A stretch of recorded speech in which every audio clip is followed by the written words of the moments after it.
بسم اللہ الرحمن الرحیم۔ السلام علیکم۔ لاکھوں کروڑوں درود نبی کریم صلی اللہ علیہ وسلم پر اور آپ کی آل پر۔ میں ہوں ندیم ملک، وائس آف ڈسکا میں آپ کو خوش آمدید کہتا ہوں۔ ناظرین، آج سر سید کا 200 سالہ جشن ولادت منایا جا رہا ہے۔ اس موقع پر ہم چاہتے ہیں کہ سر سید کے افکار کو پاکستانی قوم کے ذہنوں میں تازہ کریں، کیونکہ سر سید احمد ہی وہ شخصیت تھے جنہوں نے برصغیر کے لوگوں میں علمی سیاسی شعور کو بیدار کرنے کے لیے، عصری علوم سکھانے کے لیے ایم اے او کالج کی بنیاد رکھی، جو آگے چل کر علی گڑھ یونیورسٹی میں بدل گیا، اور اسی ادارے نے دو قومی نظریے کے لیے کام کیا جو بعد میں قیام پاکستان کی صورت میں ظہور پذیر ہوا۔ یوں ہم کہہ سکتے ہیں کہ سر سید کی دور رس سوچ نے جس تعلیمی انقلاب کو برپا کیا، اسی کی بدولت قیام پاکستان کی راہیں ہموار ہوں۔ ہمارے ساتھ پروفیسر شاہد شاہ صاحب، آئیے ان سے جانتے ہیں سر سید کی شخصیت کے بارے میں۔ جی سر، فرمائیے گا، سر سید کی شخصیت کے بارے میں ہمارے ناظرین کو کچھ بتائیے گا۔ بسم اللہ الرحمن الرحیم۔ میں ممنون احسان ہوں وائس آف ڈسکا کا، جنہوں نے مجھے یہ موقع فراہم کیا کہ میں سر سید جیسی نابغہ روزگار شخصیت پہ کچھ الفاظ کہہ سکوں۔ سر سید احمد خان کا جو دور حیات ہے وہ 1817 سے 1898 تک ہے۔ یہ وہ زمانہ ہے جب انگریز ہندوستان میں داخل ہو چکے تھے۔ 1757 میں انگریزوں نے پورے بنگال پہ قبضہ کر لیا تھا۔ ان کے راستے کی سب سے بڑی رکاوٹ میسور کی ریاست کا سربراہ ٹیپو سلطان تھا۔ 1799 کو انہوں نے ٹیپو سلطان کو بھی شکست دے دی، اور 1803 میں انگریز فاتحانہ طور پہ دلی میں داخل ہوئے اور ان کی کوئی مزاحمت نہیں کی گئی تھی۔ یہ جو سر سید کا زمانہ ہے، یہ اصل میں انگریزوں کے عروج کا اور مسلمانوں کے زوال کا زمانہ تھا۔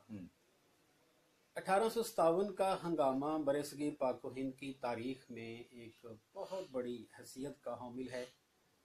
اس کے بعد مسلمانوں کو سیاسی اعتبار سے، مذہبی اعتبار سے اور معاشی اعتبار سے پیچھے رکھا گیا، ان کو پیچھے دھکیل دیا گیا۔ اب سوال یہ پیدا ہوا کہ مسلمانوں کی یہ جو موجودہ حالت ہے، ان کو اس سے کیسے نکالا جائے۔ سر سید احمد خان نے یہ محسوس کیا کہ مسلمانوں کو جو ہے ان کا کھویا ہوا مقام وہ دوبارہ ملنا چاہیے، تو لیکن کیا پالیسی اختیار کی جائے۔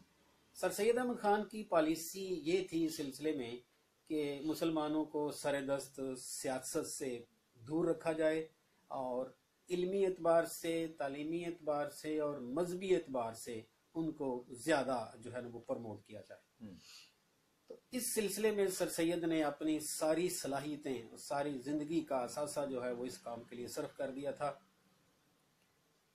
اور انہوں نے یہ جو ہماری قوم جو کہ پسماندہ ہو چکی تھی، ان کے لیے انہوں نے نہ صرف یہ کہ راہیں متعین کی، بلکہ ان کی منزل کی نشاندہی بھی کی۔ اور یہ ان کی بہت بڑی خوش بختی تھی کہ انہیں ایک ایسی ٹیم میسر آ گئی تھی جنہوں نے ان کے افکار کو اس دور میں سمجھا اور ان کو آگے بڑھایا۔ ان میں مولانا الطاف حسین حالی، علامہ شبلی نعمانی، مولوی نذیر احمد، نواب وقار الملک، نواب محسن الملک، مولوی چراغ علی وغیرہ جو ہے وہ شامل تھے۔ تو سر سید احمد خان نے اس قوم کے لیے جو ہے نا جو مختلف حیثیتوں سے خدمات سر انجام دیں، ان میں سب سے جو ان کی بڑی خدمت ہے میں سمجھتا ہوں کہ وہ تعلیمی میدان میں ہے، اس کے بعد ادبی میدان میں ہے، پھر صحافتی میدان میں، سماجی میدان میں، سیاسی میدان میں، اور آخر پہ مذہبی میدان میں۔ تو اس سلسلے میں انہوں نے جو ایک ٹھہراؤ آ چکا تھا، جو ایک جمود تھا، اس جمود کو توڑا اور اس قوم میں ایک تحرک پیدا کیا۔ اچھا سر، سر سید کی تحریک پاکستان کے حوالے سے کیا خدمات ہیں؟ دیکھیے جی، یہ پاکستان کا قیام یوں تو 14 اگست 1947 کو ہوا، لیکن یہ ایک دن کا واقعہ نہیں ہے، یہ اصل میں صدیوں کی داستان ہے۔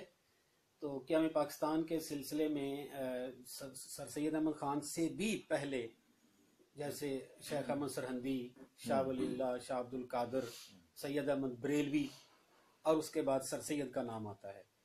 سر سید احمد خان نے اگرچہ اس دور میں یہ بات طے نہیں ہوئی تھی کہ ہم نے ایک الگ وطن جو ہے وہ حاصل کرنا ہے، اس وقت تک تو یہی تھا کہ مسلمان چاہتے تھے کہ ہمارے جو سیاسی حقوق ہیں وہ ہمیں حاصل ہو جائیں۔ تو اسی دور میں سر سید احمد خان نے ان کے لیے ایک لاہ عمل تیار کیا، اور جو تعلیمی خدمات انہوں نے سر انجام دی، اس میں ایک واقعہ میں آپ کو بتانا چاہوں گا کہ جس دن علی گڑھ اسکول کا افتتاح ہوا تو ایک انگریز نے اس کے بارے میں یہ لکھا ہے کہ اصل میں پاکستان کی پہلی اینٹ علی گڑھ میں اس وقت رکھی گئی تھی جب سر سید نے اس سکول کا جو ہے وہ افتتاح کیا تھا۔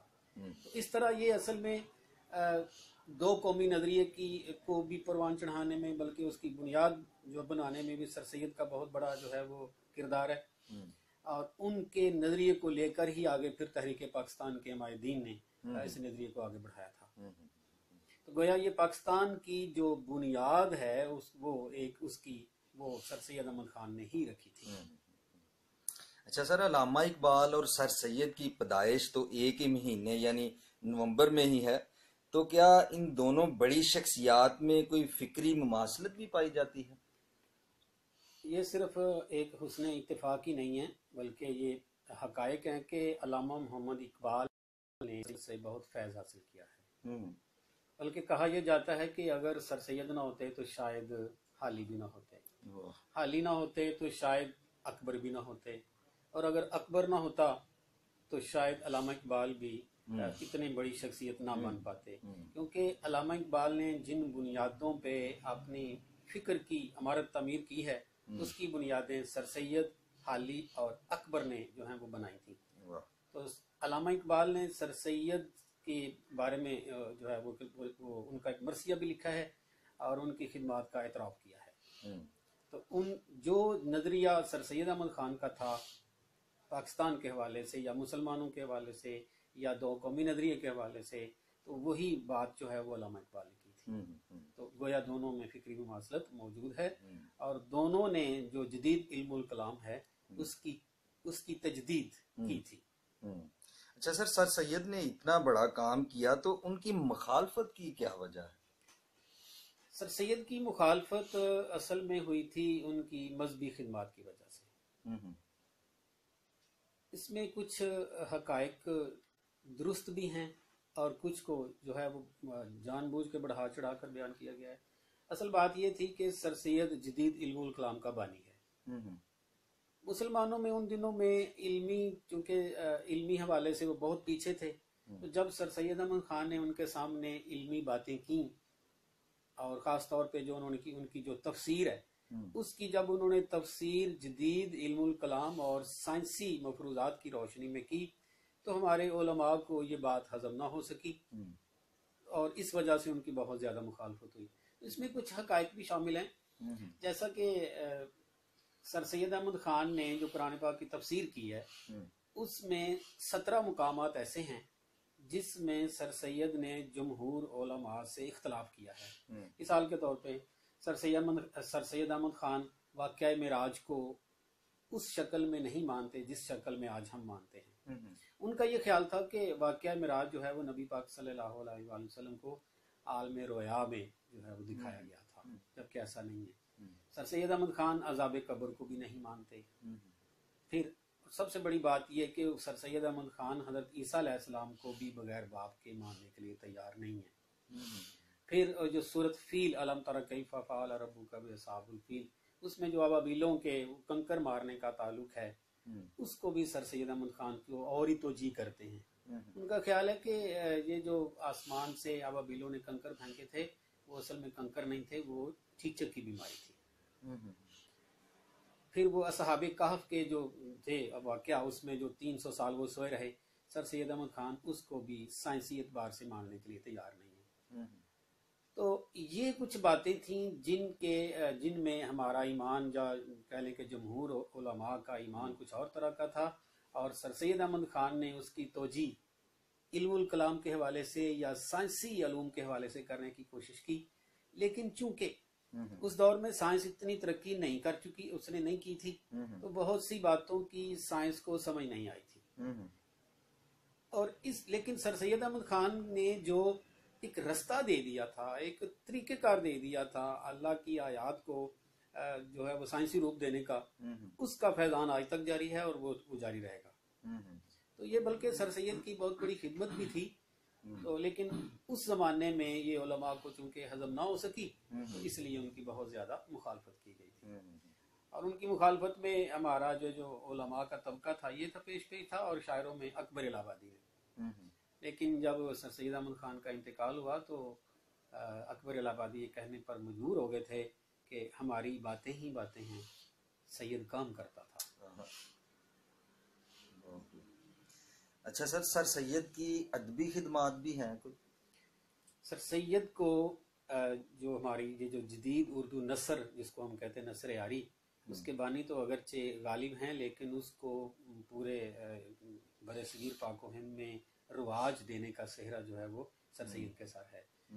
تو سر سید احمد خان ادبی اعتبار سے ان کی جو خدمات ہیں وہ شاید سر فہرست رکھی جائیں، تو انشائیہ نگاری کے بانی بھی سر سید احمد خان ہیں، اردو میں مضمون نگارے کے بانی بھی سر سید احمد خان، انہی کے دور میں صحافت نے ترقی کی، سوانح نگاری، سیرت نگاری، اور اس کے بعد تنقید، پھر جدید شاعری، تو یہ سارے جو جدید رواج اردو میں جو پائے تھے ان کا وہ سارے کے سارے کا وہ سب کا تعلق جو ہے وہ سر سید احمد خان کی تحریک سے بنتا ہے اور ان کی ذات سے بنتا ہے۔